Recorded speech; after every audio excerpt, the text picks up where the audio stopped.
Hello, everyone, and welcome to another episode of the Echelon Cycling Podcast, where we discuss everything that's been happening in the world of cycling and look ahead to the future as well, because it's the winter season right now. But as always, I'm joined by Patrick Blake of Outdo Cycling and Mr. Crow himself, Ewan Wilson. And I mean, guys, this was the week where we saw the Tour de France route unveiled, so we should probably start there. We weren't too keen about the Giro route, but yeah, 9 out of 10 apparently, according to Tadej Pogačar, this route. That's probably more marks than he gave the Glasgow World Champs route because he was like, he was livid about that. I really like the route, actually. I was just looking through it before recording this and just reminded me that it's got a lot in there. It's got a lot of big, iconic climbs, lots of cool looking stages. For some reason, based upon what Cav had said about, sprinting opportunities, I thought there was going to be like very few, but there's like 8 flat categorized stages, so I still think there's going to be opportunities for Cav to exceed the kind of deadlock between him and Merckx, and I think it's got a good variety of stages, gravel in there, which we'll get onto, and its inclusion to time trials. I'm a big fan of this route. I think this is one of my favorite Tour de France routes that I've seen in a long time, actually. I agree. I think this might be my favorite Tour de France route, at least in my time as a cycling fan, so like maybe 10 or just over 10 years. It's really good. I feel like it hits a lot of bases. We got that gravel stage. We're going to go let's talk about it. And ending with the time trial definitely makes the Tour de France feel a lot more open, where I know some people like Champs-Elysees, but it does feel a little bit sort of stale when you have like a completely nullified stage. Also, in terms of the geography of this Tour de France route, we're seeing the Tour de France go to places that we haven't really seen the race visit an awful lot in recent years, particularly the Alpes Maritimes, which is the sort of what we have the final couple days, including the Col de la Bonnette. Also, personally, a lot of vineyards in that first week. We have that the gravel stage through the vineyards, and then we also have a time trial through 2 big wine cities in Nuit Saint-Georges and Gévaudan-Chambertin. Passing across and into the second week of racing, Orléans, the city of Joan of Arc. We rarely see the Tour de France go there. We have a passage through Julien Alaphilippe's hometown, then down into the Lot and into the Pyrenees. It's a really, really good route. I don't think we can sing its praises enough. The riders are saying it's incredibly tough, which is usually a good thing. Hopefully not too tough, that the racing becomes a little bit nullified, which is always a worry if you've got a very heavy route, which we will next year at the Tour de France. I'm with Tadej on this one, 9 out of 10. Well, I would have wanted that team time trial in there somewhere. That would have been the cherry on top of this cake. Yeah, shoot you in. But yeah, in terms of that final 2 stages, like you said, Ewan, it's good that we've got it away from the Champs-Elysees. That mountain stage and then the time trial Monaco to Nice, that is pretty tough, to be honest, if we have a close tour, and hopefully it's not like this year where there's 7 minutes or whatever between first and second. Yeah, I really like it. I think whenever I consider that like Champs-Elysees, the last stage, it's always like the race is actually 20 stages, not 21. And I quite like how the TT at the end, very emulating almost what the Giro's done in years gone by, which I really like. I like how the TT keeps the race racing until the end. Sounds like a bit weird to say, rather than just like the procession around the Champs-Elysees. However iconic and traditional that is for the Tour. I like this shift, and I hope maybe in the future we might see more of this rather than just like processions around Champs-Elysees. But we'll wait and see what the ASO do in terms of that. That's just like a bit of a pipe dream of mine. Maybe if it's good, they'll try to replicate it again. They had a couple of years where they really emphasized having time trials in that final stage of competitive racing, and with that mountain stage as well, just before. You've got stage 19, which is almost identical to that stage, the iconic Nairo stage of 2022 up to the Col du Granon. It might make it a little bit too tough, but they have to just keep something left in the bank. But how do you guys feel about the normal, like the Savoyard Alps, the Northern Alps and the Central Alps not being involved? We don't really have that big Savoyard summer finish that, I think is just sort of custom with the Tour de France. Yeah. I get what you mean, because those climbs are in there.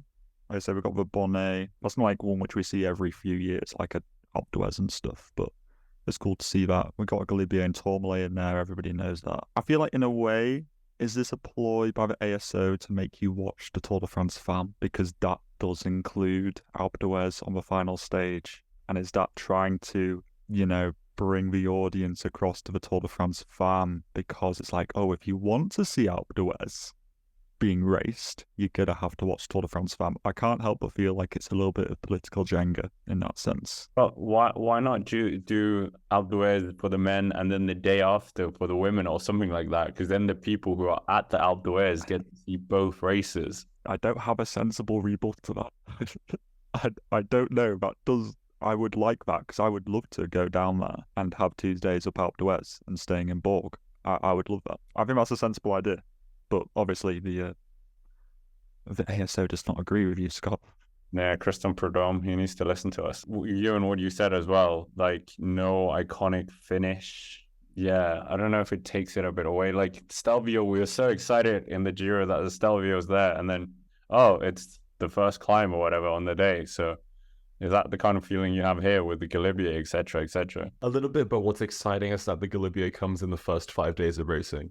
That's quite cool. I think that almost sort of cancels out the fact that we're not really, it probably won't be that influential in terms of the overall route. They've also been given a difficult hand in terms of organizing and mapping out a route that finishes in Nice, which is in the south anyway, that begins in Italy, which is across the border. And I think they've done a very good job. Maybe it is a ploy for the Tour de France fam. By the way, half of the Tour de France fam isn't even in France. It's in different countries. That's true. They also have, which I don't know whether this is a trial for the men. We often say the Tour de France fam, bad as it sounds, is a bit of a trial for the men. They have a double day, like old school race, Grand Tour racing, where they have they have a road stage in the morning, then a time trial in the afternoon. I don't know whether this is going to be like a trial for the men to see if they could do the same thing in a couple of years' time, like they used to do back in like the 70s and 80s and 90s, where they'd have 2 stages in one day. But this is definitely the most experimental ASO have been in a long time. I think they're willing to sort of test out a lot of stuff. And the reception for the riders is that it's very intriguing as well. I mean, we haven't even touched on, like you said, Italy, starting in Florence, Bologna, San Luca is there, like Cincinatico, where Marco Pantani is from. Like, that's pretty cool. It's cool, indeed, but how do you feel about the Tour de France beginning in Italy, the land of the Giro? Yeah, it's weird. It is a bit weird. But they started in Spain last year, so. Well, yeah, it's true. But I guess for the Basque Country doesn't really feel like Spain. I guess that's kind of the caveat. The symbolism of Italy to Nice, the person who unified Italy about 150 years ago was Niçois. Nice was sort of thrown between France and Italy for a long time. Maybe this is like a symbolic route for Mr. Garibaldi, not of the biscuits fame, Garibaldi of Italian unification fame. Probably one of Nice's most famous residents. The Echelon Cycling Podcast. Come for the cycling, stay for the political history. We might as well talk about that gravel stage because it's in the Tour de France. Obviously, we saw a bit of a glorified gravel stage in the Giro d'Italia. Not much gravel compared to the Montalcino stage in 2021. But yeah, what did you guys make of the stage in the Tour de France? 32 kilometers of gravel? It's not long. There's not a lot of gravel. It's from Tour to Tour, which if you guys want to go and look at what the roads might look like, go and look at the Tour de France farm from 2021, 2022. They did stages, the stage which Marlon Royosa won solo. I feel like I'm just a plug for just the Tour de France farm now. What's going on? I don't mind it, honestly. Gravel, we put cobbles in there some years, we put gravel in there. People talk about whether either of them should be included because of the kind of look aspect, and I can fully appreciate that, but I just think it's neither here nor there. Just race it, like crying out loud. Just put some more sealant in your tubeless tires and just send it, or use DSM's funky little inflatable thing, which they had in Roubaix, which didn't work. Just, use that. I don't know. I know people complain about it. Who complained? Evenepoel complains. Because that's just what Evenepoel does. Him and Lefebvre are like a pirate and a parrot that just keep on squawking. Evenepoel, because of course we all know like you said, Scott, the Montedelcino stage where Evenepoel lost like 2 minutes to the eventual winner Bernal on that stage. That was a stage which Mauro Schmid won ahead of Alessandro Covi. And of course, yeah, Evenepoel had an absolute meltdown that day. Almeida was sent back to pull him back. He pulled his earpiece out, full on drama. Evenepoel getting PTSD about it, obviously, and doesn't like gravel. Quickstep don't like gravel. They boycott Paris Tours because of this very reason. Not just Montalcino. Remember when Sasha Vlasov dropped him at Valencia? He dropped time at the Campo Felice finish at the 2021 Tour de France as well, when Egan Bernal went off to win that stage. And it's like Evenepoel just doesn't like gravel, but it's going to be cool. I think it might be completely nullified. It's a bit of an experiment to see how this is going to go, the Tour de France. I'm glad it's gravel and not cobbles. We've been expecting this gravel stage for a while. Trialed it out at Tour de France Femme. That was quite a good stage. We had some people sort of get bad luck with punctures. It doesn't really feel fair to lose a Grand Tour on a puncture, but it'll be intriguing to see how they take it. Maybe, though, as we've seen a lot of the time in the past, everyone is like done almost too much homework and they think about the stage a little bit too much and it becomes completely nullified. For reference, 2015 Tour de France cobble stage where the peloton was so on edge, there was almost like 0 time gaps on that cobble stage. Maybe we have to wait and see if like another stage brings about gaps. We do go to windy country. Stage 12 is typical windy country in Tour de France in terms of having crosswinds. Maybe that's something to look out for. But overall, I'm very glad that they're trying something different. I think that's what the Tour de France needs. There is an important time trial through wine country 2 days before. Do you think that's going to influence the gravel stage? I see the gravel stage going a bit like the cobble stage, which Simon Clark won, which is it's probably going to go to the breakaway because outside of a few one-day specialists, aka Mathieu van der Poel, Wout van Aert will of course be, well, I don't know, because there's rumours of Wout going to the Giro. If Wout van Aert's shackled to Jona, then Wout's nullified. You know, outside of a few kind of flamboyant riders, more than likely the break goes. Everyone fights for position going into the gravel sector, completely eases up going through them, just holding their position because the GC riders will just be the only ones who give a damn, and then the break will probably win it. I think that world champion Matej Mohoric wins. There you go. Matej Mohoric is an absolute framework of somebody who's going to try and get the breakaway that day. It'll be like him and Florian Vermeersch and Van der Poel. Yeah, that's kind of, I just see it really going to break because, like you say, you and the TT will be like set out a GC order and people will just be like, oh, I don't want to lose any more time. That's the thing with like these stages, that they seem like, I think ASO's like, we have such giga brain thinking, everyone's going to go full gas, it's going to be minutes gap, it's going to be amazing, and then literally nothing happens because everyone's like, I don't want to risk anything, I don't want to lose any time. I don't think much will happen from it. Somebody might get a puncture, I might fall off a back, I might lose a minute, but I don't think it's going to influence the race that much.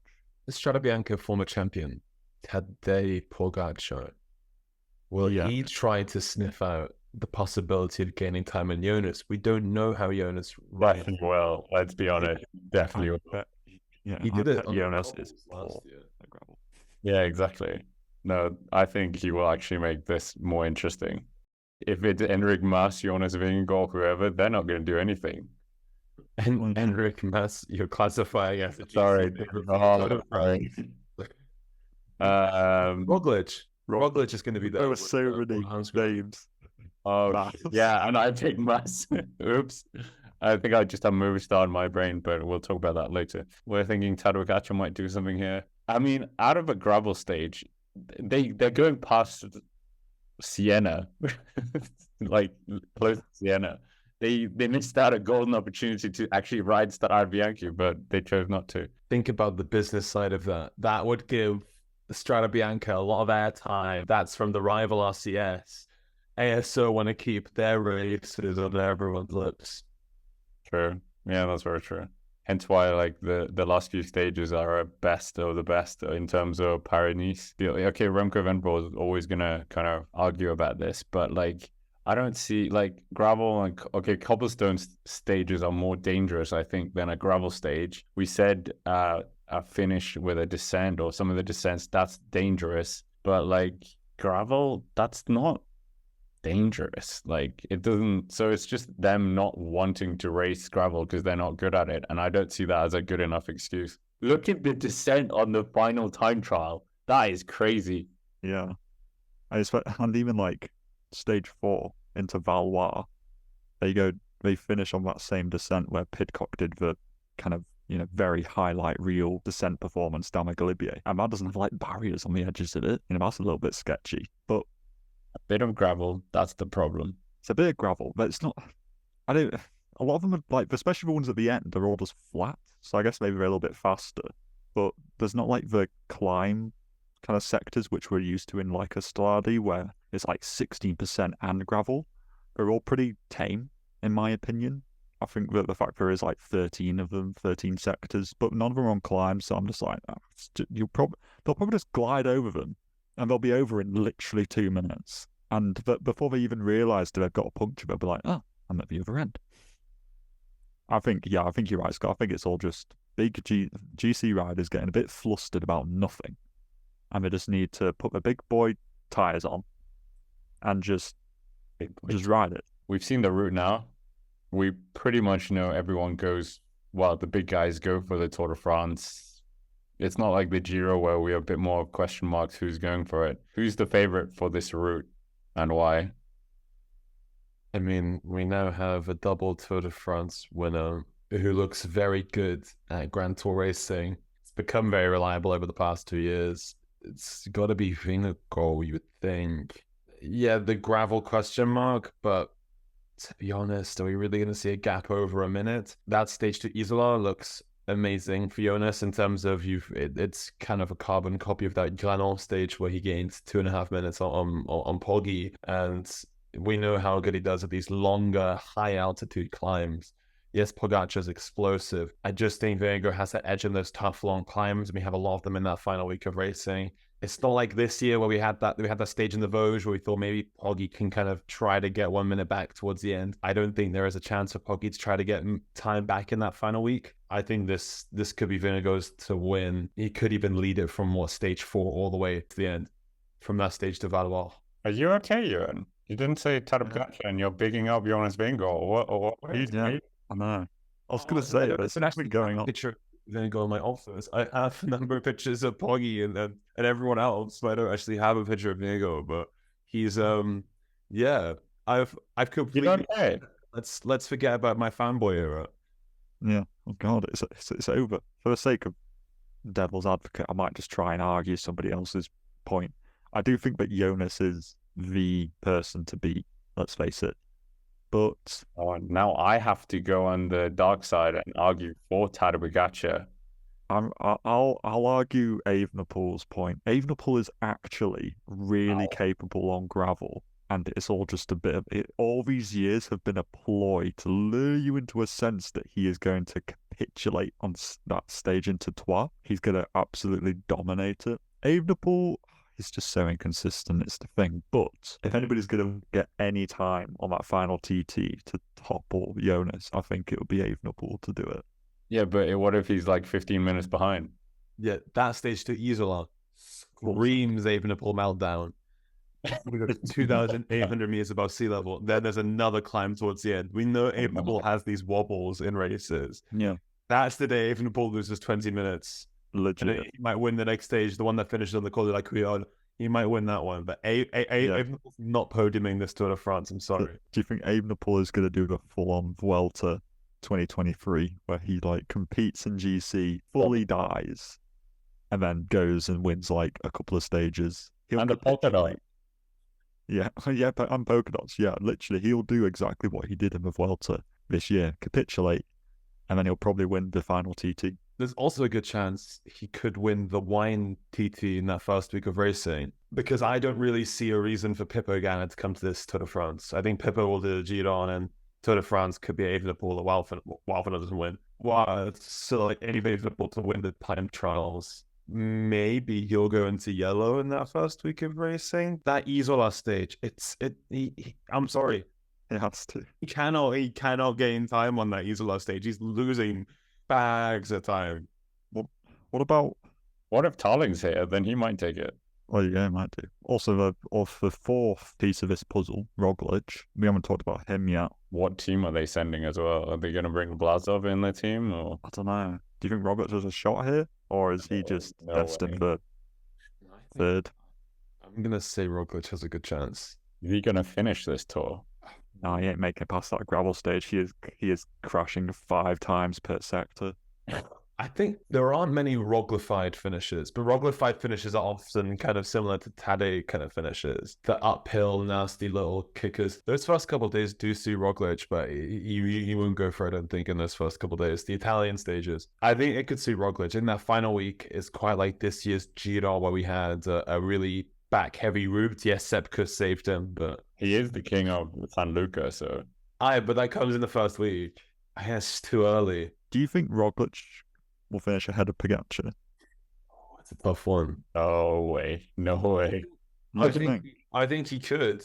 But I mean, the point you guys made that he was basically destroyed, Tadej Pogacar, this year by Jonas Vingegaard on a strong team, blah, blah, blah. It was not a fully fit Tadej Pogacar going into this, and his team was not great. But if you have, like you were alluding to, Patrick, you sent us a thing where it showed that they might take Almeida and Juan Ayuso as well as the Tadej Pogacar. Maybe that they could outbully Jumbo-Visma, who have lost Roglic. And Sepp Kuss, is he going to the Giro? Yeah, you don't know. He does every Grand Tour apparently every year.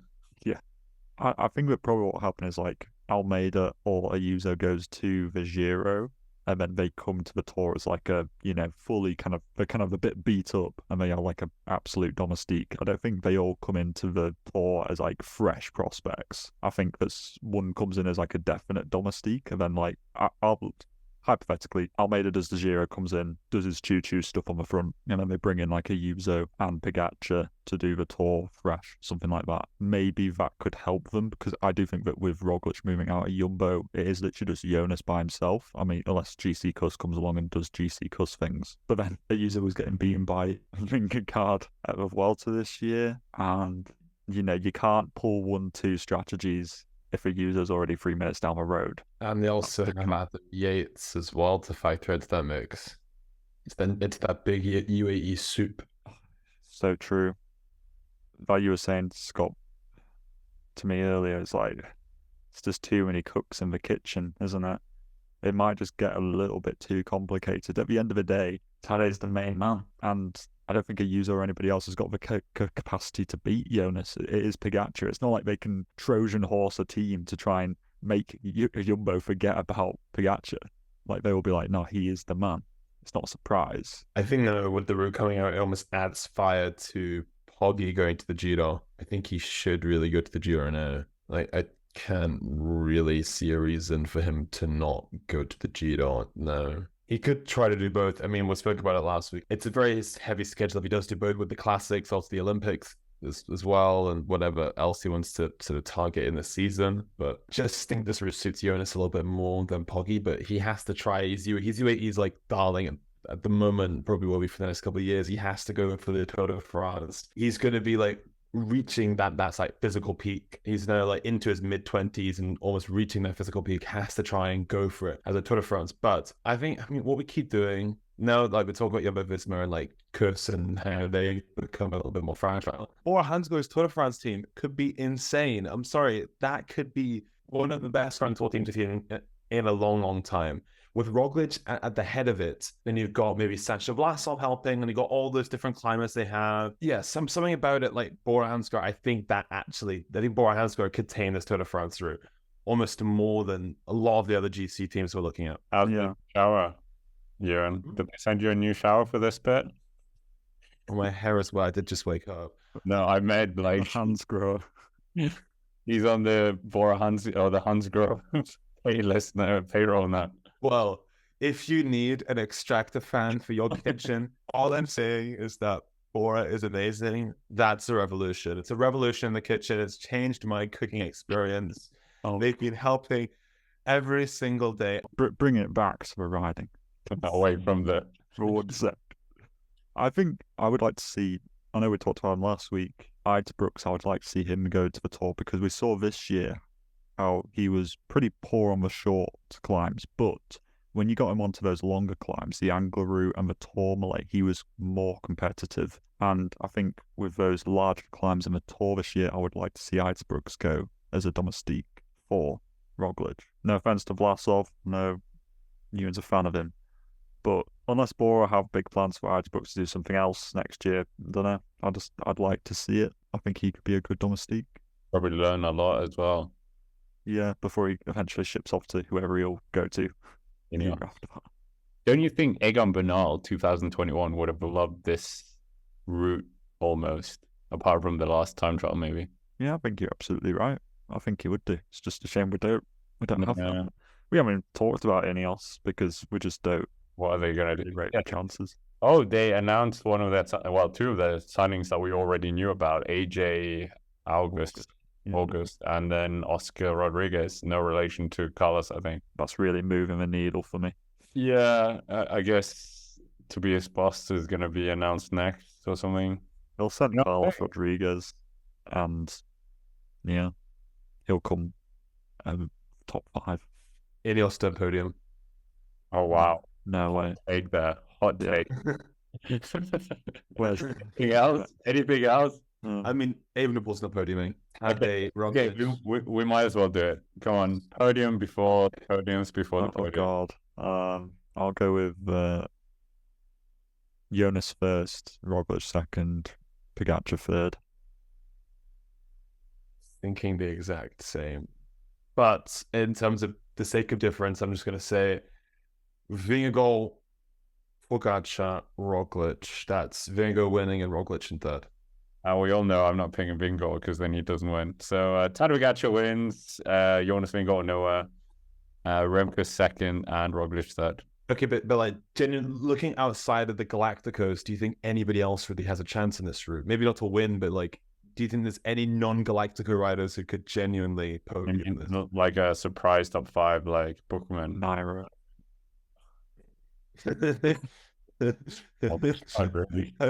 How's Nairo gonna deal? So we haven't even spoken about that one yet. How is Nairo gonna deal with being the same team as Enric Mas at the Tour de France? That is the last stage. Obviously, before Nairo got shot out of a cannon by the UCI out of the World Tour. Nairo up the freaking Granon, where Jonas tore a hole in space and time. Nairo came second. It's very easy to forget this, but Nairo was very good on those big mountain stages, and there's quite a few of them. I know there's TTs, but forget about that just for 1 minute. Romanticize. Okay, we might as well go to that story next. We didn't touch on it anywhere in terms of the cycling day or anything, because there's not that much motivation for it, I think, either. Nairo Quintana returning to the World Tour after his, well, it wasn't a suspension, but like, what was it? Like tramadol positive, and then it was he couldn't find a team. Okay, Samsic fired him, or how was it? It was a bit of a saga. So then the tramadol case came out. He got his results from last year, his Tour de France result, which is the top 10, that was stripped of him. And RK were like, well, bye.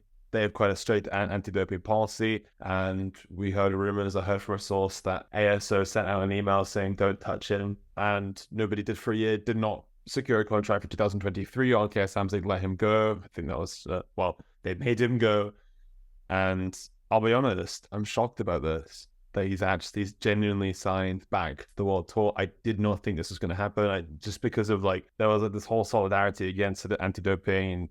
Well, pro anti-doping rather, and to get sort of not really hire riders with these kind of pasts. And also he left Movistar on what seemed like rough terms. If you've seen the Movistar documentary on Netflix from 2019, really didn't think this was going to be the place, and we kept hearing rumors.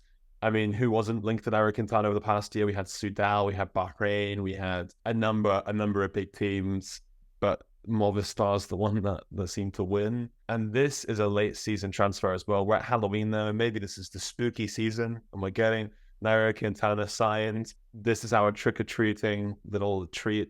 It's a bit of a surprise. Yeah, I think it's just a 1-year deal that Nairo is on. So part of me thinks, is he going to do something good this year and he gets extended? Is he going to do badly and just drop out again to Pro Conti or something? I don't know, maybe like a year in World Tour kind of puts the past behind a little bit, and then maybe he goes to some other team. I don't really know. Maybe because Nairo's returned, maybe Lopez will return. Miguel Angel Lopez, the god.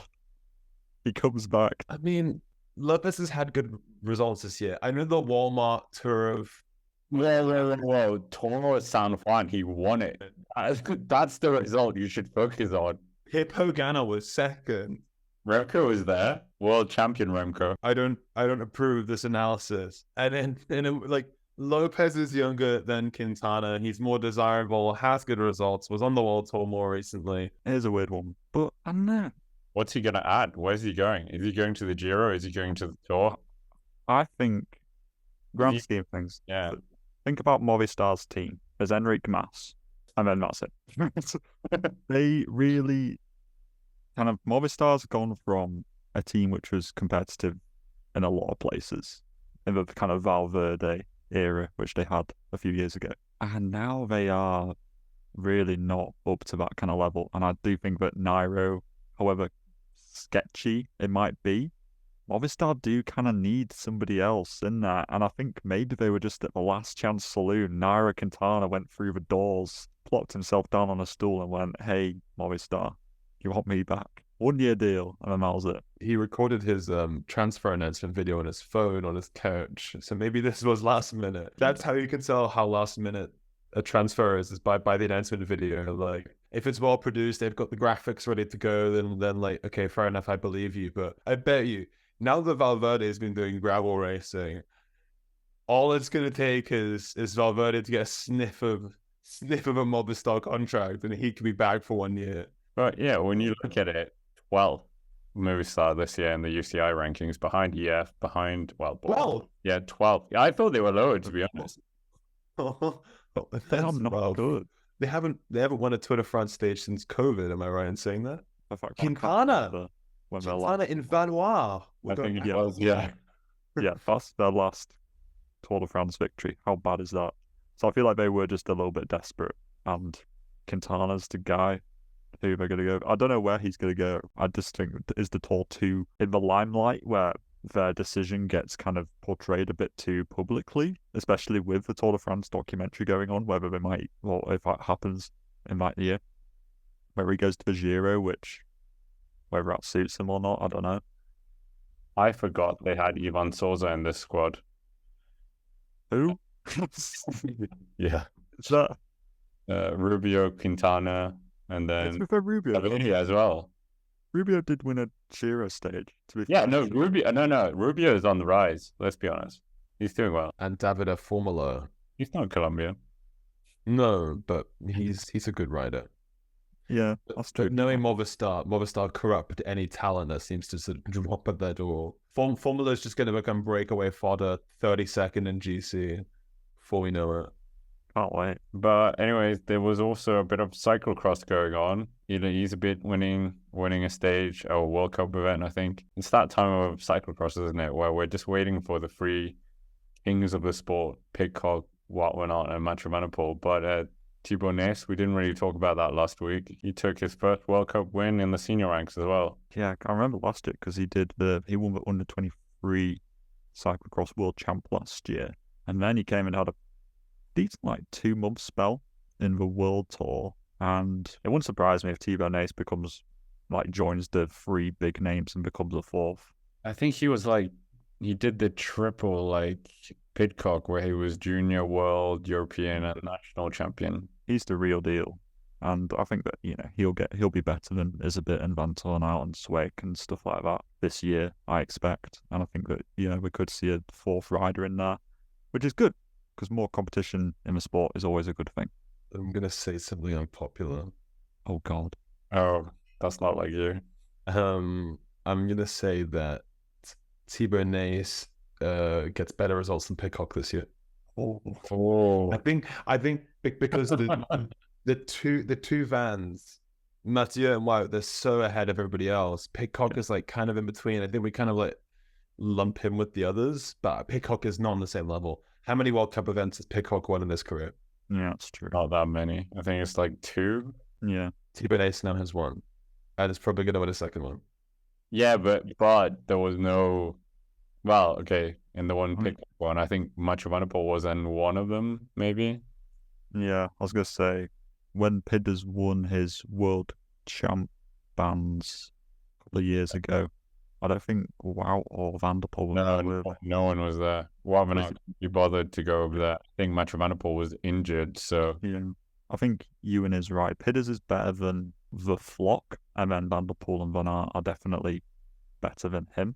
So it's like Pidcock wins when Van Aert and Van der Poel aren't there. That's kind of the way things go. that was the bit of racing. We didn't really touch on it that much, to be honest. We'll get more into cyclocross as the season goes deeper, but we also had the Tour de France Singapore Criterium. I mean, yeah, we have all these post-tour criteriums, and this one extends even further. Yeah, I don't know what you guys made of this. You and yawning, so that insinuates something cash grab, something not competitive, something. Yeah, I don't like the fact that they wear their Tour de France jerseys in a race that isn't the Tour de France. yeah, that's true. Did Froome win any of these fixed races? Because that's when you know that things would be a little bit sus. Is when you'd see. I mean, I saw Chris Froome actually. What was it? It was like a sidecar racing thing, which would be a brilliant event to have in the world of cycling. And Chris Froome was pedaling Mark Cavendish, and it was one of the first times I'd seen Froome going full bore, full gas in the last few years. Yeah, I don't think he was scripted to win any of the races though, so I don't think his name was in the highlight reel. How did riders feel when they get briefed before the race? It's like, okay, guys, so we're gonna make Chris Froome win, and then people collectively sigh, and it's like, oh, okay, but we're gonna have Peter Sagan in second place. It must be such a strange dynamic, but I mean, I'm not gonna begrudge a man for getting his coin, you know? These guys, they need to make a living. They did it. But this week, the Velo d'Or. Oh yeah. Oh god. Yeah. I actually wanted Tadej Pogačar to win that. I think everybody did. For context, for our viewers, listeners, the Velo d'Or is like the Ballon d'Or of cycling. It's the prize is given out for the best cyclist of the year. There's one for the men's category, one for the women's. The women's one was given to Demi Vollering, very emphatically. The men's one, the vote was split kind of three ways between Van der Poel, Pogačar, and Virgo. Virgo won it by about 10 votes, and that was enough to give him the prize. He wasn't even there in person to pick it up. Demi Vollering was there to collect her trophy. But yeah, we had two very unique seasons for Pogačar and for Van der Poel. In terms of Van der Poel, won 2 monuments and the World Championships. That's huge, particularly winning Roubaix and Sanremo and finishing second at Ronde as well. Huge monumental season. Pogačar won 2 monuments, came second to the Tour de France, and won most of the Ardennes Classics as well as Paris-Nice before finishing second at the Tour de France. I mean, that's another really unique season, but Vingegaard had a very dominant Tour de France performance in the end. Adley won every warm-up race he went to, bar Paris-Nice. It's a tough one to decide. I can understand why the vote was split 3 ways in the end. But people on X, formerly known as Twitter, seemed quite frustrated that the prize did not go to either Van der Poel or Pogačar, given how emphatic their seasons were. Part of me wants to care. I can understand people's reasoning for every person who, out of those 3, who should have won it. The fact that I can't even think about who I'd give it to is a testament to how you could literally just go with either one of the 3. I think people, if it was based upon panache, you give it to a Van der Poel and a Pogačar. I would give it to Van der Poel when I think about it. 2 world championships, 2 monuments, and podium at a Ronde. Yeah, it is pretty insane. But I just guess the Tour de France gets such. But in football with the Ballon d'Or, I don't think you ever see a Ballon d'Or winner not show up for it, and that just shows how prestigious it is in football. But the fact that Vingegaard isn't even there to collect it, I think just says it all in a way. Yeah, this really isn't weighted that highly, I think, in the grand scheme of things. Yeah, people were just annoyed because they were saying, oh, it's basically just whoever wins the Tour de France prize, which I can get. People were also annoyed that Kopecky wasn't kind of, I don't know, closer to Demi Vollering, which on one hand I can understand, but at the same time, you have to remember that Demi Vollering was literally just like untouchable in that spring period. So like, I know Kopecky got some good one-day race results, but so did Vollering. So Kopecky also had the advantage of our argument is that she was like really good at, well, she won the World Championships and then also podiumed the Tour de France against the odds completely. I think the poignance of how women's cycling, the paradigm has shifted this year, in particular from Van Vleuten over to Vollering. I think it's quite symbolic that Vollering gets it this year with her Tour de France victory. That one makes sense. You can't really begrudge him for winning it because he did win the Tour de France, you know? Yeah, and the Basque Country and the Criterium de Dauphiné, which no one's done in one season. And Grand Camino. Yes. Camino. But like, okay, final thing about this. No. One thing. The Basque Tour, you guys, well, I thought the same thing. So we're all kind of on the same page that basically the winner of the Tour gets this. But in recent years, it's not actually the case. Last year it was Remco Evenepoel that won it. Year before, Tadej Pogačar. Okay, fair enough. 2020, maybe as like a plaster on the wound. Primož Roglic won it. Julian Philippe in 2019. 2018, Alejandro Valverde. And then Chris Froome as the champion. But then Peter Sagan the year before. So, yeah, it's not completely just the Tour winner every year.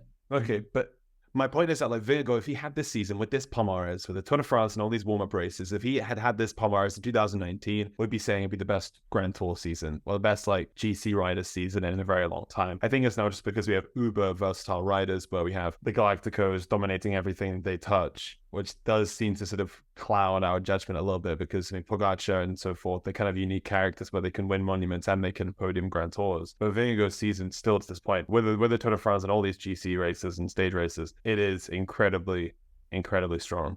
It's a bit like Poggi back in 2021 without the classics. Yeah, like Bradley Wiggins in 2012, who actually won the Ballon d'Or. So, but anyways, we might as well. Ballon d'Or. What did I say? Ballon d'Or.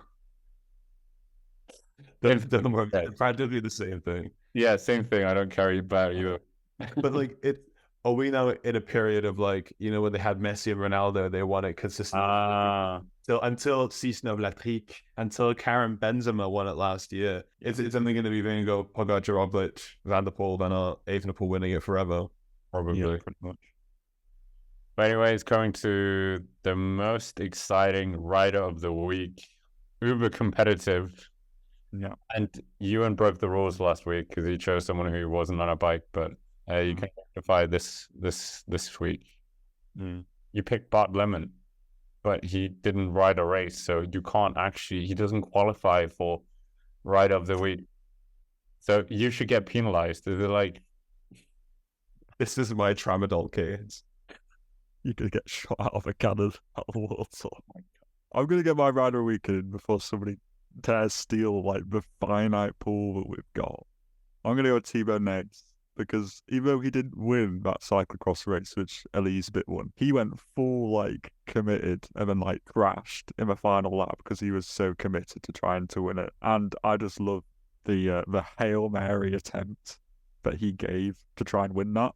Very entertaining. More of that, Thibaut, because we're liking that. I love how Ewan and Scott now just like pressed against the screens, just like trying to find somebody who's got a leg over a bike. My rider of the week is Paul Donald from Burkina Faso. He won 2 stages of the Tour of Burkina Faso. I remember his name from start lists. He actually rode the Olympic Games in 2021 and the World Championships in 2021. And he's currently unbeaten at the Tour of Burkina Faso. This year. As of the time we're recording, he is unbeaten at the Tour of Burkina Faso. And fingers crossed that he can light Ouagadougou on fire this week. You're called Scott. Who's your rider for a week? Well, technically we didn't cover it last week when it happened, so I'm going to include this.